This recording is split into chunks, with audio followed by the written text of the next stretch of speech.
Oke, mungkin saya mau thank you dulu buat Tito udah memberikan kesempatan ini untuk sharing mengenai fotografi. Jadi dari sini mungkin saya akan sharing mengenai fotografi secara luas dulu. Saya nggak mau masuk ke detailnya.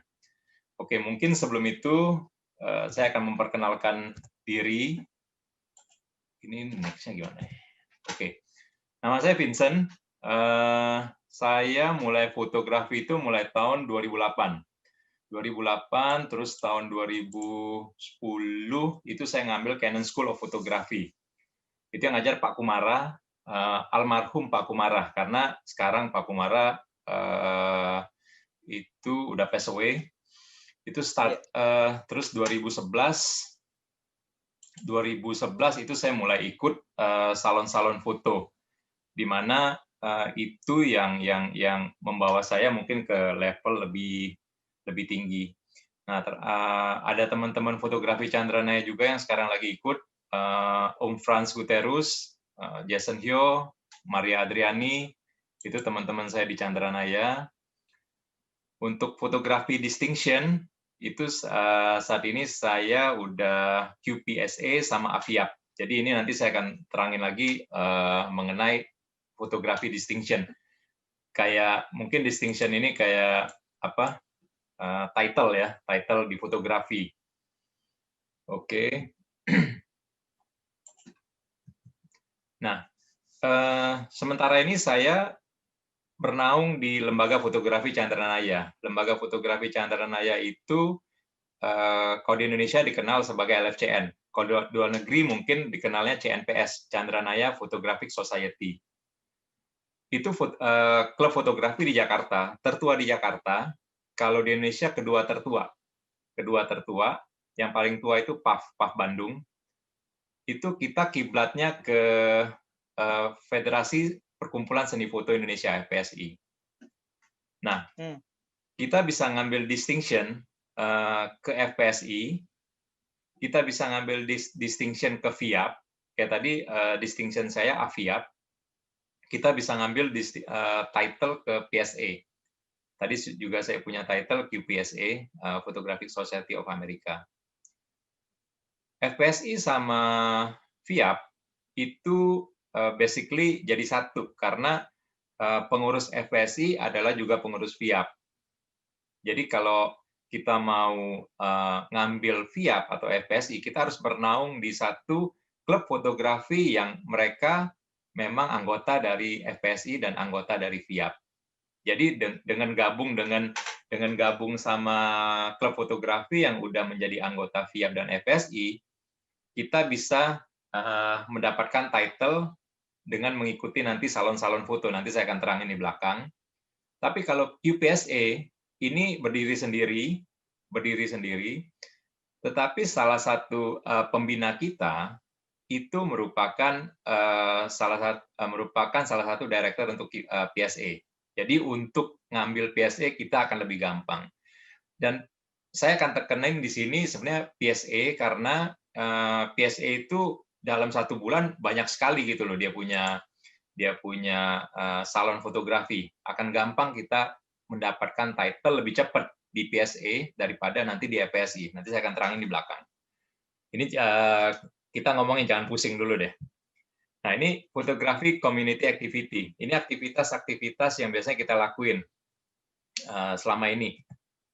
Nah, ini kita ngumpul-ngumpul, biasanya kita kumpul itu sharing. Biasanya sharing, kebanyakan sharing. Ini kita biasanya ada internal, external meeting. External meeting dulu kita biasanya diadakan di QA Prince. QA Prince, sekarang kalau internal meeting kita kebanyakan kalau nggak di Fokus Nusantara atau DOS Kamera Shop yang di Tanah Abang 2. Nah, ini mungkin bisa dilihat, ya inilah kurang lebih. Kalau ngumpul paling sedikit ya lebih dari 10, kadang-kadang bisa rame banget kalau pas lagi banyak orang. Tapi terakhir-terakhir ini karena pandemik, kita akhirnya pertemuannya online. Kita pertemuannya online, kayak yang di bawah ini pertemuan online dipimpin sama Pak Edwin. dipimpin sama Pak Edwin. Oke. Next-nya itu kita juga ada foto exhibition sama book launching.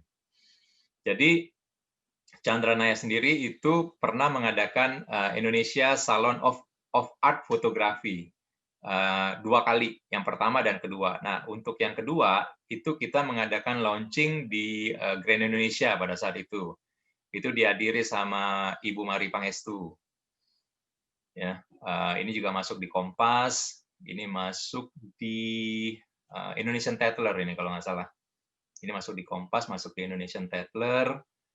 Nah, ini Ibu Mari Pangestu, ini Ibu Agatha, ini Pak Edwin. Oke, next-nya. Nah, ini karena kita rajin ikut salon, kita jadi pengen gitu loh. Maksudnya memberikan nama harum lah buat Indonesia. Karena selama ini pemain-pemain salon itu kebanyakan yang paling besar tuh dari China. Mungkin kalau kelihatan di sini, ini mungkin kecil sekali ya tulisannya ya. Ini kalau di sini nomor 2 ini dari China.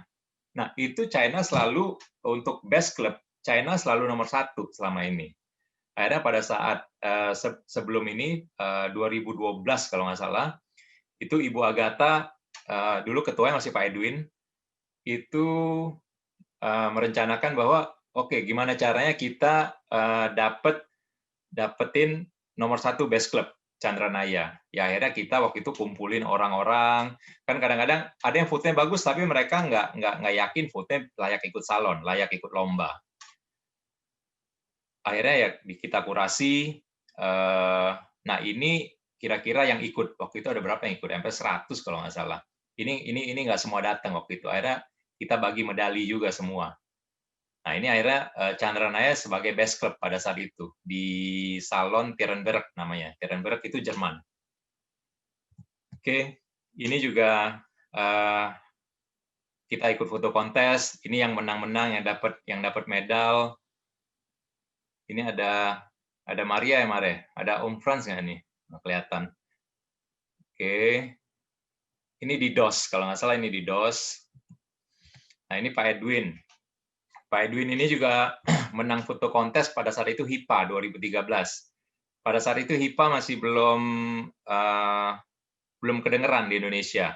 Nah, ini Pak Edwin yang pertama kali memperkenalkan HIPA ke Indonesia karena dia menang waktu itu juara 2, diundang ke sana untuk menerima hadiahnya. Menurut Pak Edwin ini berat banget gitu loh, dia punya piala. Nah, akhirnya HIPA sekarang udah banyak yang kenal, udah banyak fotografer Indonesia yang ikut gitu loh. Dan banyak yang based on IG juga, Instagram. Oke, kemudian ada namanya Salon Foto Indonesia. Salon Foto Indonesia itu merupakan salon foto yang diadakan oleh FPSI. Jadi kalau foto kita accepted di Salon Foto Indonesia, itu poinnya bisa untuk klaim gelar. Jadi misalnya untuk beberapa acceptance itu akan mendapatkan gelar. Misal 1 bintang, 2 bintang. Nah, ini Bu Agatha terima Piala Adam Malik karena memang kiblatnya pada saat itu, pada saat FPSI dibentuk, itu penanggung jawabnya Bapak almarhum Adam Malik. Oke, ini kita juga ada book launching. Ada book launching ini untuk internal Chandra Naya sendiri, namanya Mata Indonesia. Ini kalau nggak salah 2014 apa 2015 ya. Nah ini juga, ini merupakan salah satu bestseller di Periplus. Sekarang kalau ada yang mau beli juga bisa, karena stoknya masih ada, tapi nggak banyak. Kita jual di Periplus waktu itu sekitar 500.000. Ini isinya di dalam semua mengenai Indonesia dari mata fotografi, dari mata fotografer. Kata pembukanya dari Ibu Ani Susilo Bambang Yudhoyono, almarhum. Terus Bu Mari juga ada memberikan kata pembuka di buku ini. Jadi ini Bu Agatha, Bu Mari, Bu Ani SBY. Ini pada saat launching. Nah, ini untuk beberapa fotografer kita pameran di Thailand, kalau nggak salah 2015 juga, setelah buku Mata Indonesia itu launching. Ini kita masuk di koran lokal Thailand.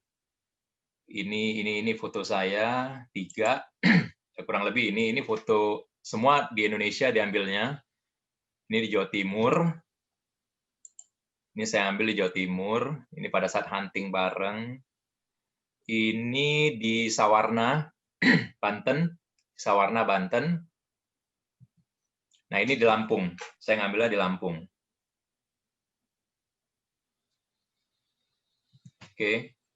Kemudian kegiatan-kegiatan kita yaitu foto hunting. Biasanya foto hunting. Nah, ini kita ke Jilen. Yang ini kita foto Jembatan Semanggi pada saat itu baru selesai. Jadi kita numpang di mana ya? Semanggi, kalau nggak salah Plaza Semanggi. Terus kita kadang-kadang foto model juga di pulau. Waktu itu ini lagi pengerjaan MRT. Ini pada foto juga. Ini saya nggak ikut sih pada saat MRT. Oke. Ya kurang lebih hasil-hasil foto hunting yang seperti ini. Ini pada saat itu ini hunting di Senayan. Di Senayan. Ini yang di Jilen. Di Jilen itu di Banyuwangi. Jadi memang lokasi untuk server profesional. Jadi ini pada saat ombaknya naik, itu antara air sama dasar laut itu paling cuma 1 meter. Dan di bawahnya itu udah batu karang semua. Jadi bayangin kalau server ini jatuh, itu pasti akan menghantam batu karang dan udah pasti robek gitu loh. Dia punya ya yang kena batu karang ya pasti robek, dan itu biasanya langsung diangkut pakai helikopter karena ini cukup remote island. Jadi dari sini ke Banyuwangi pun itu berapa jam. Waktu itu kita ke sini itu lewat Bali. Jadi dari Bali kita nyebrang pakai kapal sekitar 1 jam 2 jam. Oke, ini Jilen. Ini kita fotonya waktu itu harus pakai perahu ke tengah laut, pakai perahu ke tengah laut, dan harus pakai lensa tele.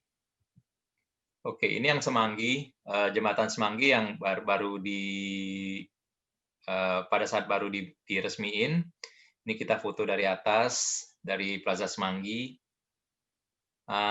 Ini salah satu foto waktu 2019 ya, 2019 ini sempat dipameranin di kedutaan RI di Belanda. Nah, ini hunting foto waktu di Bali, Melasti. Ini waktu foto ini kelihatannya bagus ya, belakangnya laut. Ini ngadep ke laut nih. Nah, ini kita foto ini terus terang resiko juga karena pada saat itu akhirnya kena ombak, kamera kita basah semua. Malah sempat teman kita yang sekarang lagi ikut juga, Maria Adriani, itu kecemplung, dia sendiri kecemplung gitu loh di laut, sampai harus kita angkat, harus diselamatin karena hampir keseret ombak. Kadang-kadang fotografer kayak gini, kadang-kadang kita lupa gitu loh sama sekeliling kalau udah asik motret.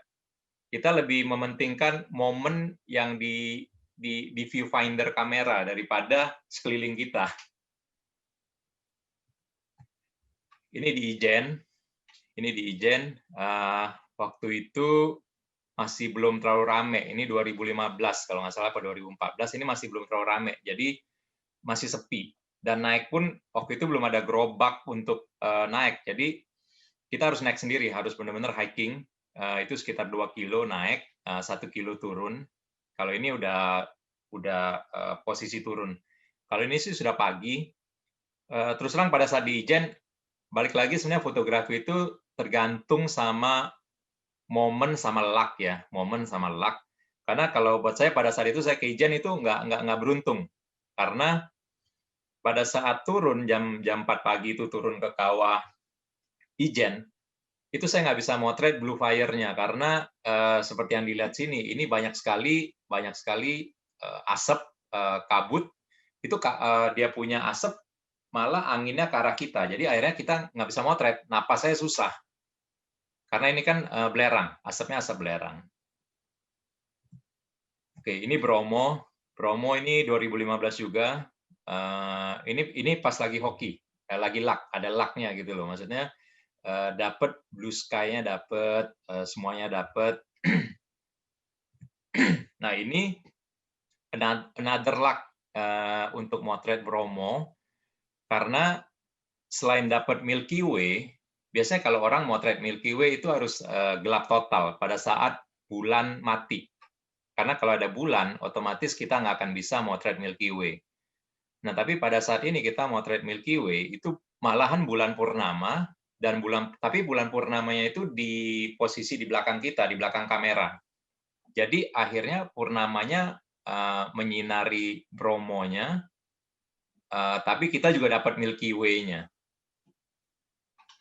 Ini luck. Ini waktu itu kita cukup banyak, kita motret ke sini sama fotografer dari Middle East, dari Australia, Inggris, Thailand. Itu waktu itu kita motret ke sini rame-rame, dan kebenaran semua dapatnya bagus gitu loh. So mereka semua happy. Ini salah satu foto yang barusan saya masukin ke, ini juga hunting bareng. Saya masukin ke salon fotografi, ini dapat gold medal. Nah ini yang dilihat, ini mungkin dari momennya ya, momen dari induk burungnya kasih makan ke anaknya.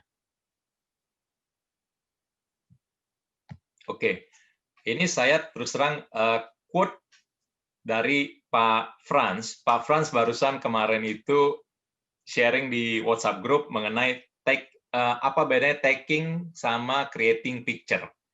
Jadi saya pikir ini bagus juga untuk kita sharing. Jadi kita itu bukan cuman mengambil gambar, tapi harus membuat gambar itu lebih hidup, karena dalam satu frame, gimana caranya kita bisa bercerita banyak dalam satu frame gitu loh. Itu yang kita harus pikirin juga. Jadi pada saat orang menikmati, ini kan gambar bukan gambar gerak. Kalau video gambar gerak, orang bisa nikmatin terus. Tapi kalau foto, gambar ini nggak gerak, tapi gimana caranya orang itu bisa menikmati gambar ini. Nah, ini taking and creating picture while traveling during working trip atau family trip. Jadi selama ini terus terang, saya boleh dibilang itu paling jarang foto hunting rame-rame. Paling setahun sekali atau maksimal 2 kali kalau yang foto hunting benar-benar sama grup foto. Karena saya kebanyakan kerjanya itu keluar. Karena saya juga sales tapi sales internasional. Jadi saya lebih banyak kan ke luar negeri. Nah, itu saya coba manfaatin juga untuk waktu-waktu yang misalnya kita lagi nggak kerja, itu gimana caranya bisa moto gitu loh. Atau pada saat family trip. Misalnya family trip, biasanya family trip kan setahun paling sekali, 2 kali, pertengahan tahun atau akhir tahun. Oke. Mungkin di sini saya bisa sharing sedikit mengenai travel fotografi tips. Yang pertama travel light. Jadi seringan mungkin, jangan jadi beban gitu loh. Kalau cuma bisa bawa handphone, nggak apa-apa handphone. Tapi kalau bisa bawa SLR atau kamera asli, ya bawa. Tapi seringan mungkin. Kalau saya sih biasanya kalau lagi kerja, saya bawa kamera yang kecil kayak Fuji, atau kamera hanya cukup 1 lensa. Saya nggak mau bawa 2 lensa. Atau kalau pas lagi short trip, misalnya cuma sehari 2 hari tripnya, itu saya hanya pakai pakai HP. Nah ini pada saat itu lagi family trip, saya nggak mau bawa kamera karena ini kita trip waktu itu family trip ke Paris, karena sebelumnya ke Belanda, karena ada kawinan saudara ke Belanda, saya bawa kamera. Tapi waktu ke Paris, saya nggak berani bawa kamera gede jalan-jalan keluar, karena di Paris kayaknya terkenal sama tukang copet, jambret gitu loh. Saya juga ngeri. Akhirnya ya udah saya kan bawa keluarga, saya harus jaga keluarga juga, nggak bisa cuma jaga kamera doang kan. Akhirnya udah saya banyakkan foto waktu di Paris, banyakkan pakai HP. Nah ini saya foto pakai HP, ya. Terus capture the moment.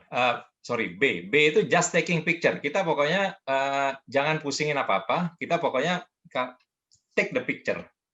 Jangan pusingin dulu. Oh harus slide kayak gini segala macam. Kita jangan pusingin dulu gitu loh. Kita yang penting ngambil foto dulu. Ketiga, capture the moment. Kita harus bisa gimana caranya itu capture the moment-nya, momen yang ada. Karena namanya foto travel fotografi apalagi dengan keluarga, family trip, itu kan something yang kita bisa nikmatin di kemudian hari gitu loh. Ada apa? Ada sisi nostalgianya kalau pada saat kita lihat foto itu. Tapi tetap saya pengen kalau bisa itu lihat surrounding-nya seperti apa. Jadi bukan cuman foto ini foto anak saya, bukan cuman misalnya foto anak saya doang gitu loh. Tapi sekelilingnya saya nggak bisa lihat ini lagi di mana segala macam. Nah, yang keempat itu make a research. Make a research itu maksudnya kalau kita mau ke suatu negara yang kita belum pernah kunjungin atau suatu kota yang belum pernah kita kunjungin, itu kita research dulu. Maksudnya di sana icon yang paling ngetop itu apa di sana? Misalnya, let's say di Paris itu yang ngetop Menara Eiffel. Menara Eiffel itu paling bagus diambil dari mana? Jangan ke Menara Eiffel, tapi kita ke titik Menara Eiffel-nya. Itu biasanya nggak akan bagus, karena bayangin Menara Eiffel terlalu tinggi, kita moto, itu nggak akan dapat semua Menara Eiffel-nya. Jadi biasanya saya make a research, googling, itu kalau orang-orang biasanya moto dari mana gitu loh.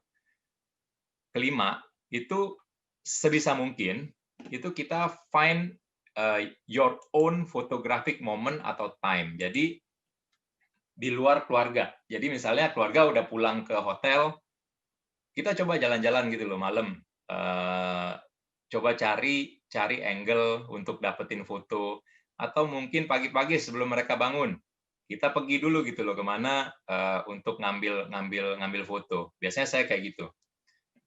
Terus, nah yang keenam yang ini yang tadi saya bilang, kita harus menjauhi city iconic building as a background.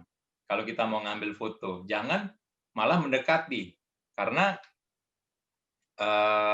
kan kita mau dapat full ya, kita mau dapat full dia punya city iconic. Kalau kita terlalu dekat, akhirnya jadi aneh, karena harus foto kan kadang dari bawah, biar semua dapat gitu loh. Nah, sedangkan kita sendiri akan jadi distorsi. Kalau foto dari bawah pasti distorsi, dan biasanya foto dari bawah agak aneh hasilnya. Terus yang terakhir itu pokoknya kita arahin aja kamera kita itu kemana aja, misalnya dari low angle, high angle, maksudnya dari bawah, angle atas, terus foto ke atas atau foto ke bawah. Coba lihat mana yang angle mana yang paling menarik.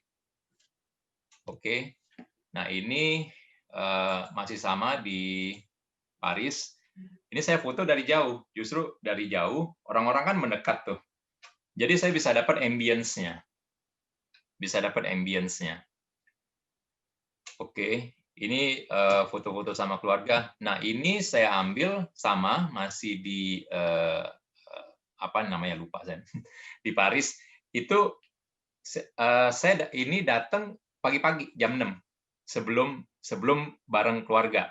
Jadi saya datang pagi-pagi dulu. Kalau yang saya sama keluarga ini udah jam 8 kalau nggak salah, udah jam 8-an. Jam 8, jam 9. Nah, ini saya datang jam 6 untuk dapetin momen ini. Ini masih sepi, orang-orang juga masih sedikit. Saya bisa explore lebih banyak gitu loh. Ya. Nah, yang tadi saya bilang, yang nomor make a research, nomor 6. Make a research sama, make a research. Nah, ini terus terang, foto ini angle sejuta umat, kalau saya bilang. Karena kalau kita ke Köln, Jerman, ini Köln Katedral, itu iconic building di Köln biasanya cuman Köln Katedral ini, dan semua orang akan foto kira-kira dari sisi ini, dan model fotonya seperti ini, karena kita bisa lihat dari postcard yang ada misalnya ya, kita bisa lihat, oh angle-nya ternyata dari sini, dari situ. Nah ini yang penting saya foto dulu, foto yang sesuai kayak postcard gitu loh. Setelah itu baru saya muter. Ini terus terang pada saat itu kita lagi ada pameran kerjaan di Jerman. Saya siapin waktu. Ini waktu itu fotonya malam, jadi setelah pameran selesai pulang. Karena pamerannya itu di sisi sini, di sisi sebelum katedral. Jadi udah saya foto dulu, jadi selesai pameran beres-beres, saya foto dulu karena sebelum gelap. Ini pas lagi blue hour. Pas lagi blue hour, saya foto. Setelah itu pergi makan kan sama teman-teman. Nah, pada saat pergi makan itu kan lihat dari angle lain juga. Nah, lihat dari angle lain, oke, angle ini bagus juga dan belum ada yang motret gitu loh di postcard belum ada. Akhirnya saya ambil lagi. Ini saya ambil lagi.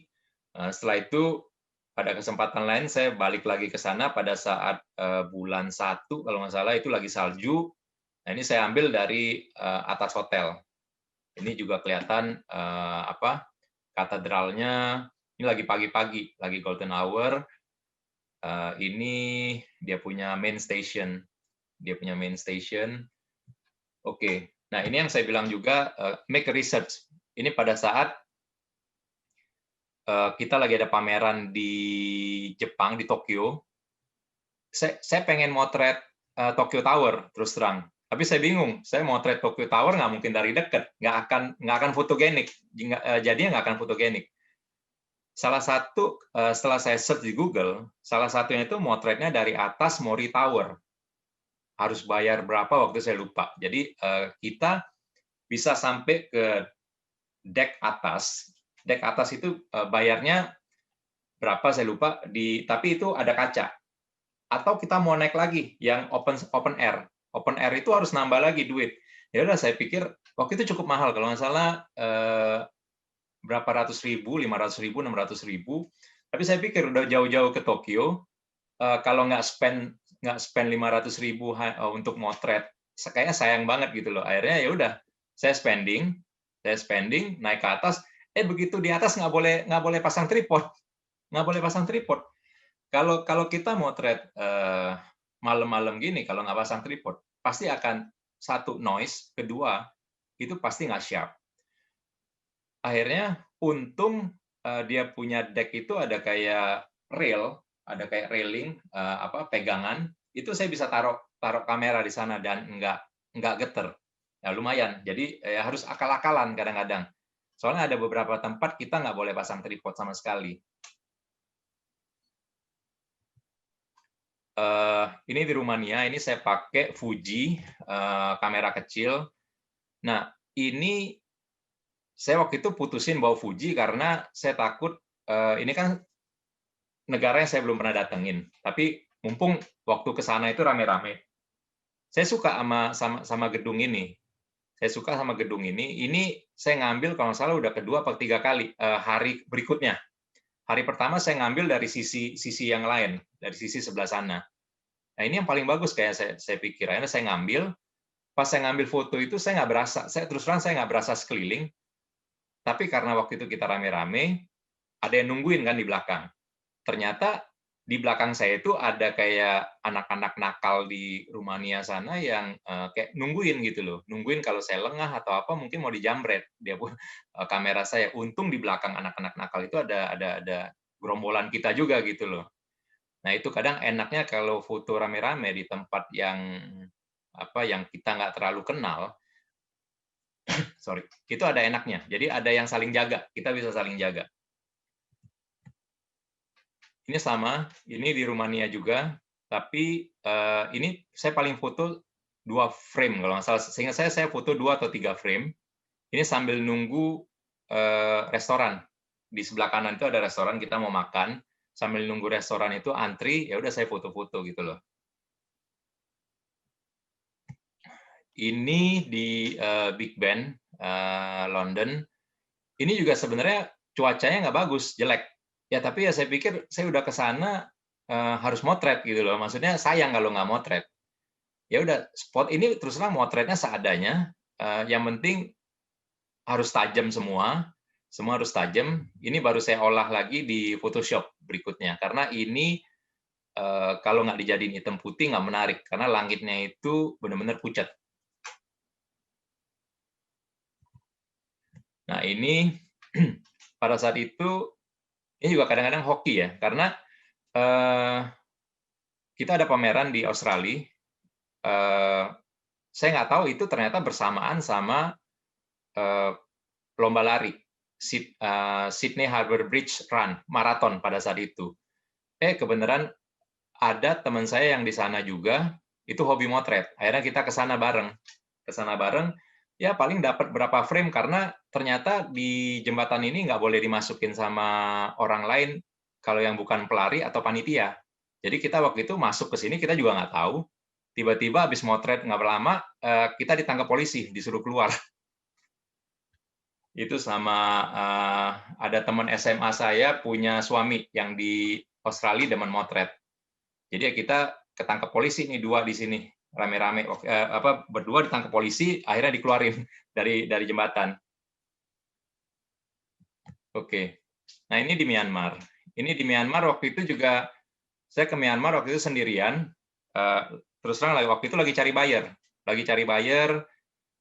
Terusannya besokannya saya harus pulang, tapi pesawatnya sore. Jadi, ya udah pagi saya motret dulu deh. Saya pikir saya motret dulu, saya keliling dulu ke ke pelosok-pelosok Myanmar gitu loh, motret. Nah, akhirnya dapat momen ini. Ini ibunya lagi ketiduran. Saya bikin slow speed, tapi yang masih bisa handheld, masih bisa dipegang pakai tangan. Saya slow speed biar dapat efek burungnya terbang. Nah, ini sebenarnya motretnya di Jakarta kan. Ini Bundaran HI. Ini sama. Waktu yang setelah dari Myanmar itu saya dapat buyer. Ternyata buyer ini demen motret. Akhirnya dia ke Jakarta, saya ajak hunting. Jadi sebelum kita kita dinner di restoran, saya lupa nama restorannya, di atas. Kebenaran saya kenal dia punya manajer. Saya tanya, boleh bawa kamera nggak? Boleh pakai tripod nggak di sana? Menurut dia boleh. Ya udah, akhirnya saya bawa buyer Myanmar ini, kita motret dari atas. Tapi ini di balik kaca. Jadi kita makan di paling pinggir yang menghadap ke Bundaran HI. Kita taruh tripod kita di sana, ya kita tinggal pencet pakai remote sambil makan, sambil dinner gitu loh. Oke. Nah, ini pada saat itu family trip ke Labuan Bajo. Itu family trip ke Labuan Bajo, kalau kita naik ke Pulau Padar ini sekitar jam 6, pokoknya sebelum gelap itu harus turun. Saya bilang sama orang kapalnya, saya nggak mau turun. Kamu bawa keluarga saya turun ke kapal. Ini kapalnya yang di sini. Karena kan kita akan nginep di pulau ini.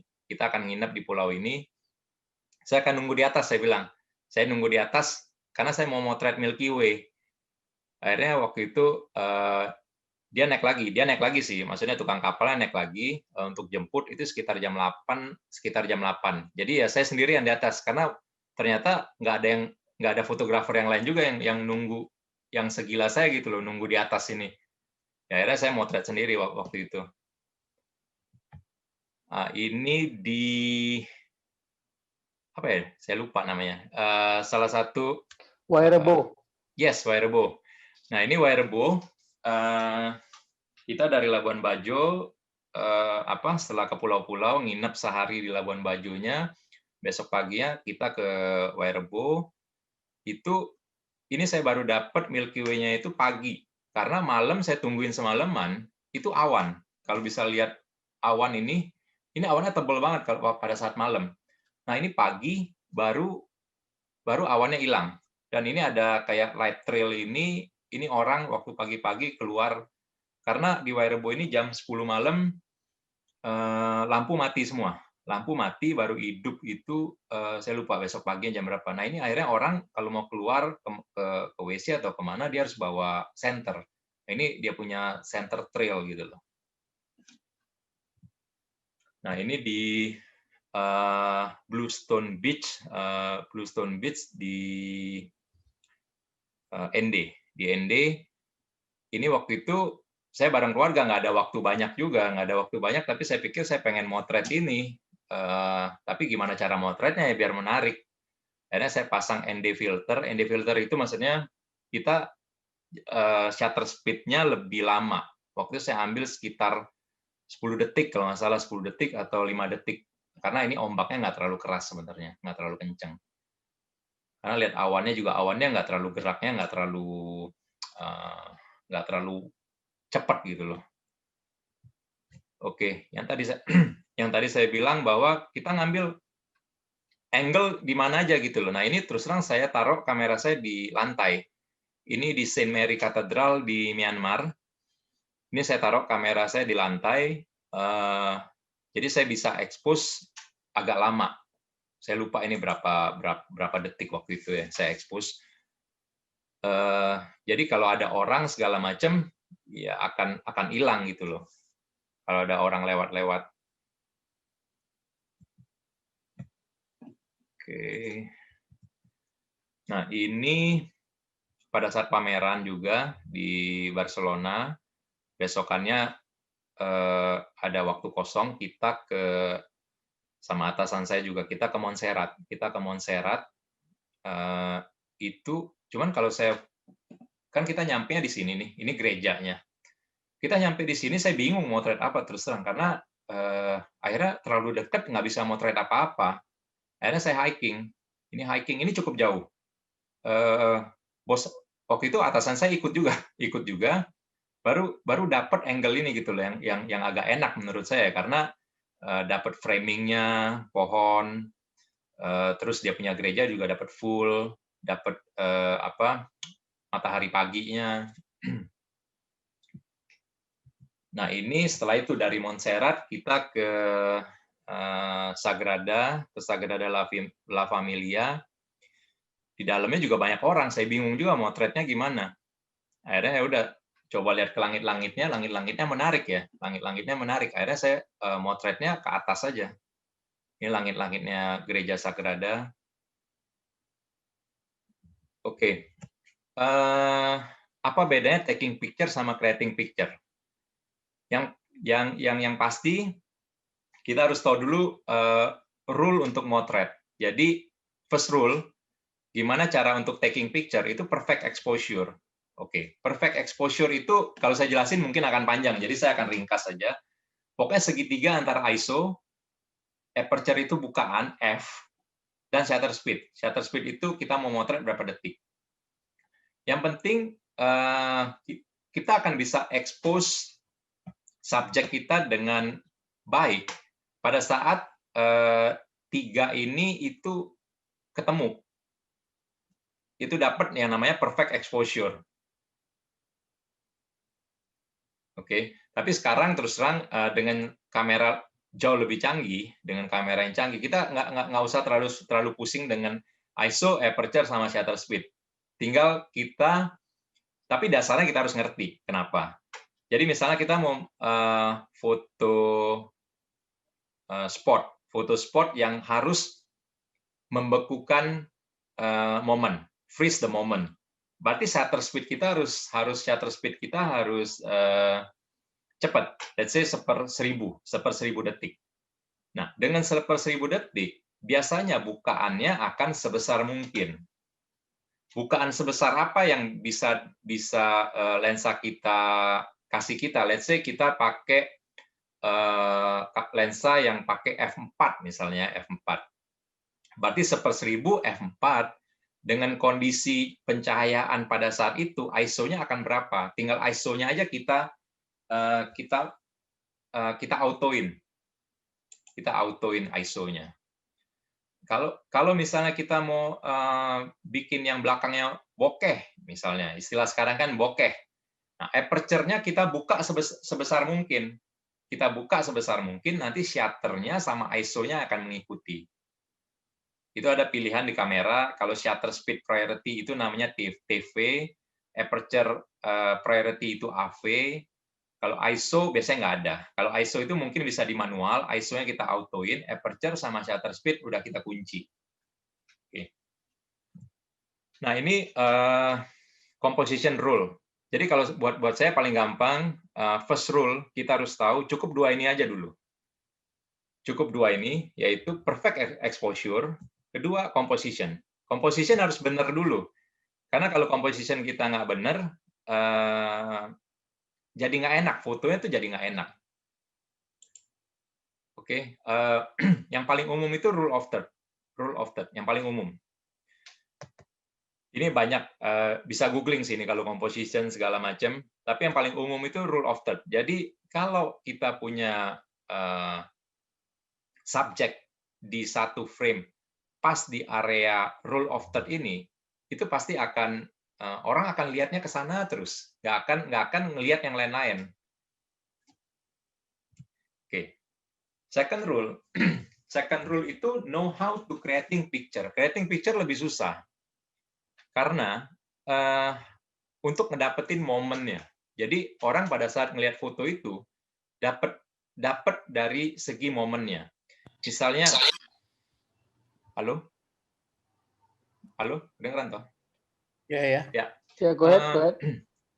Kapan untuk ngambil foto? Misalnya di golden hour, di blue hour, first slide, itu yang harus kita pikirin. Kapan untuk mengambil gambar tersebut?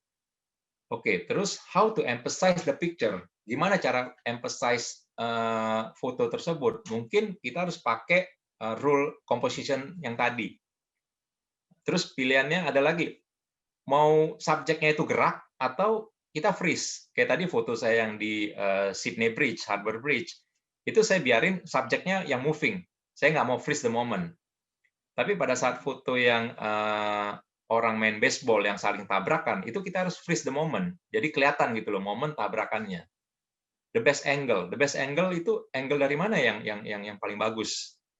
Dari jauh, dari dekat, atau dari bawah, dari atas. Best light. Best light tuh light yang dari mana yang bagus? Side light, front light, atau backlight. Terus terang kalau saya pribadi, saya lebih suka motret yang backlight. Karena backlight itu akan bikin subjek kita itu berpendar. Tapi susahnya kalau motret backlight itu pasti akan jadi, kebanyakan akan jadi siluet. What additional gear I should use? Maksudnya kalau dengan kondisi backlight segala macam, kita harus tambah flash misalnya, kita harus pakai GND, gradual ND, available atau additional light. Cukup available light atau kita harus tambah flash misalnya. Subject position. Nah, yang terakhir bukan terakhir sih, banyak banget. Tapi kita juga jangan berhenti di ngambil gambar aja. Kita harus belajar untuk proses. Kita harus belajar untuk editing proses. Jadi setelah ngambil gambar, ini gimana cara prosesnya? Karena kalau dulu waktu zaman film, mungkin namanya fotografer hanya ngambil foto karena editing prosesnya itu ada yang di kamar gelap. Di kamar gelap yang dilakuin biasanya sama yang memproses mencetak foto tersebut. Jadi sama, zaman dulu pun ada editing proses sebenarnya. Oke. Kalau di sini saya mau menekankan untuk maximize whatever gear you have now. Jadi jangan terpengaruh sama orang lain, oh harus beli ini, harus beli itu, harus beli ini. Yang penting passion kita di mana? Passion kita di mana? Kita harus maksimalin gear kita dulu. Jadi gear yang ada apa ya kita pakai. Jangan terlalu bercita-cita terlalu tinggi. Oh mau ini mau itu gitu loh. Nah ini gear yang saya punya sekarang. Tapi waktu awalnya saya nggak mulai dari ini. Saya waktu itu cuman punya 500D sama lensa kit 1855. Cuman 2 itu aja. Sama Renox karena saya waktu itu demen motret makro. Jadi cuman 3. Cuma Renox. Setelah itu saya add lagi 51,4. Jadi ini termasuk lensa pertama saya nih. Karena saya demen makro, saya tambah lagi waktu itu 100 mili makro Canon. Tapi ini akhirnya saya ganti ke 150 mili makro Sigma. Nah, karena saya motretnya waktu itu dengan 500D, saya merasa banyak kekurangannya karena ada yang nggak bisa. Terus akhirnya saya beralih ke 5D Mark II. Setelah itu 5D Mark II udah banyak ganti kamera, karena akhirnya saya sekarang berhentinya di 6D. 6D terus terang udah ada 6D Mark II, cuman saya nggak ganti, masih 6D. Nah, kenapa saya juga 7D Mark II? Karena 7D Mark II ini saya mau ngambil speed-nya. Jadi kita harus ngerti juga kamera kita ini bisanya apa. Kalau 6D itu kalau nggak salah hanya 5 frame per second. Jadi speed-nya nggak cepat. Tapi kalau 7D itu bisa 10 frame per second. Jadi kalau untuk freeze the moment, ini bagus banget gitu loh 7D Mark II. Dan harga juga nggak terlalu mahal.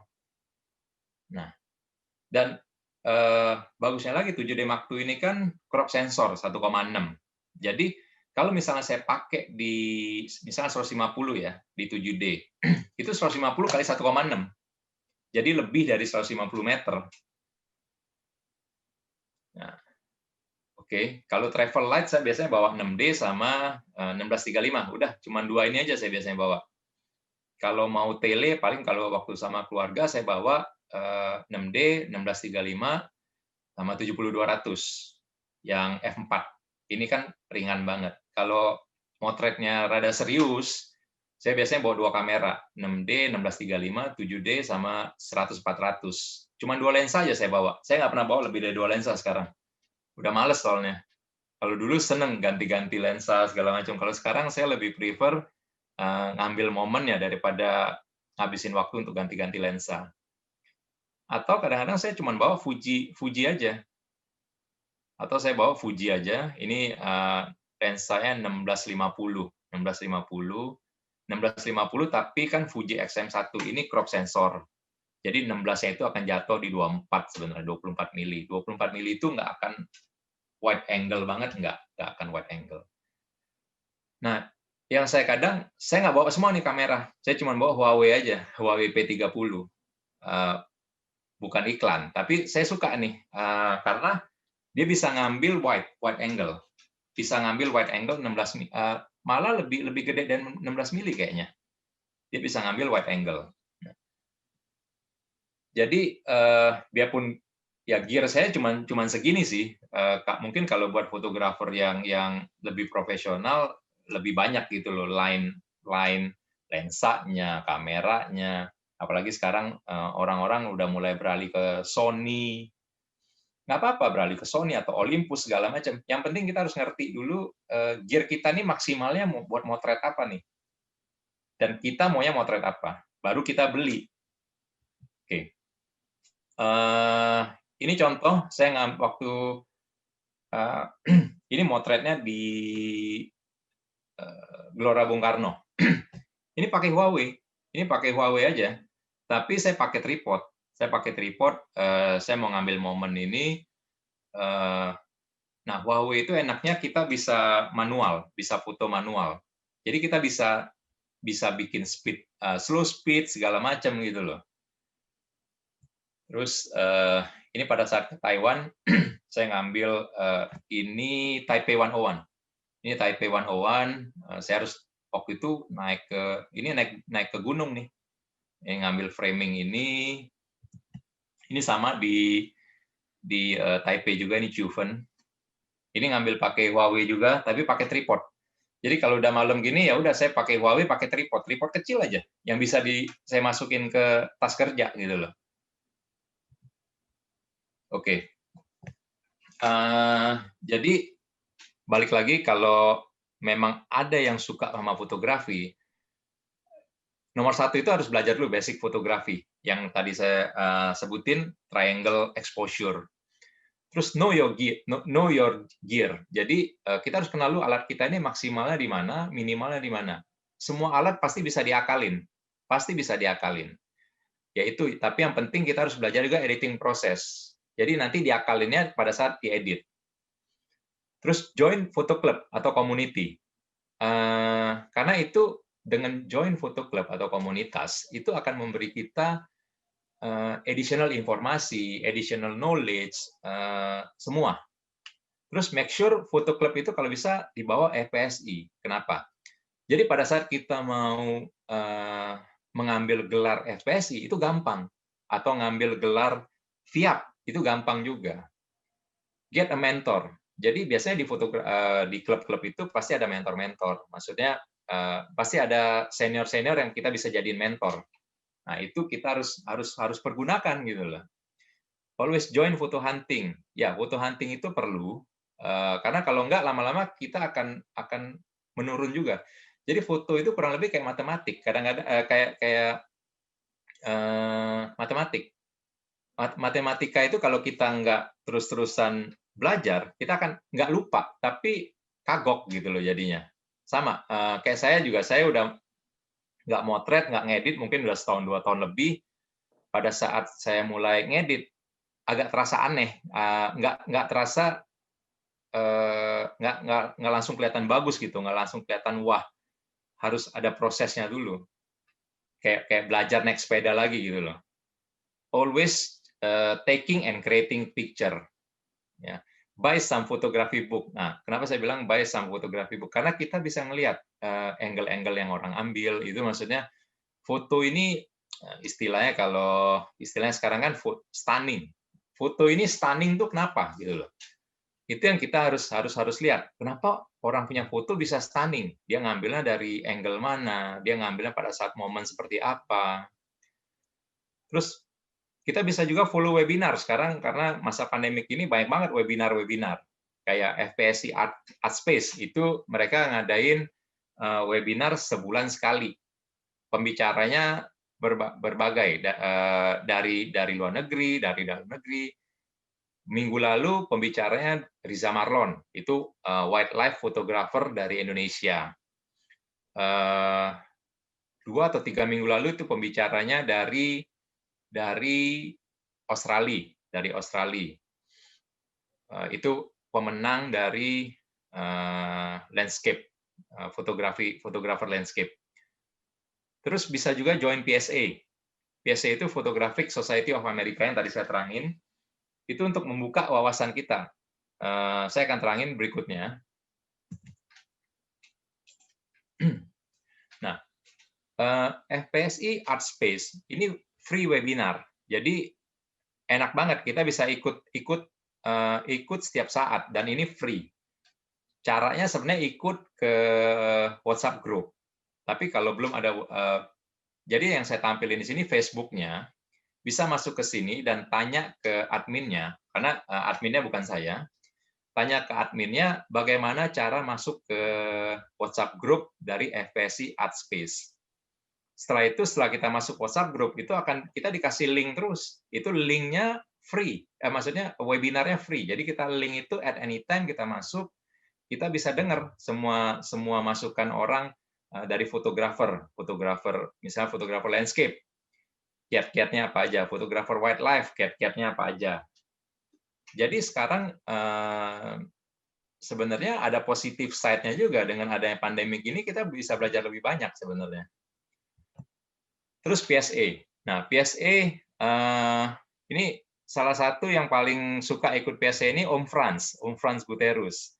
Ini sama Om Frans yang di sini dimaksimalin semua nih, online course segala macam. Dulu saya juga ikut. Dulu waktu pertama kali saya ikut PSA, saya suka ikut online course, study group. Saya dulu ikutnya study group. Jadi itu biasanya foto kita akan direview oleh grup dan kita juga akan mereview foto orang. Nah, itu cara nge-reviewnya juga harus yang sopan. Jadi maksudnya kita boleh kritik foto orang, tapi kita harus kasih masukan juga ke dia apa yang bisa dirubah dari foto dia, gitu loh. Tapi kita juga harus buka hati bahwa kita punya foto juga akan dikritik, gitu loh.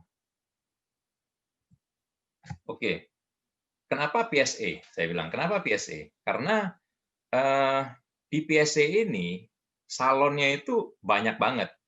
Salon fotografi itu kayak lomba ya, lomba.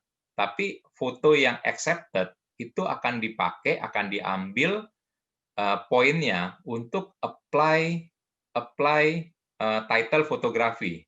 Misalnya PSA. PSA itu September ada 52 salon. Kita bisa ikutin semua salon 52. Misalnya kita ikut semua nih 52. Biasanya satu division itu satu salon misalnya ada open color. Itu kita bisa submit maksimal 4 foto.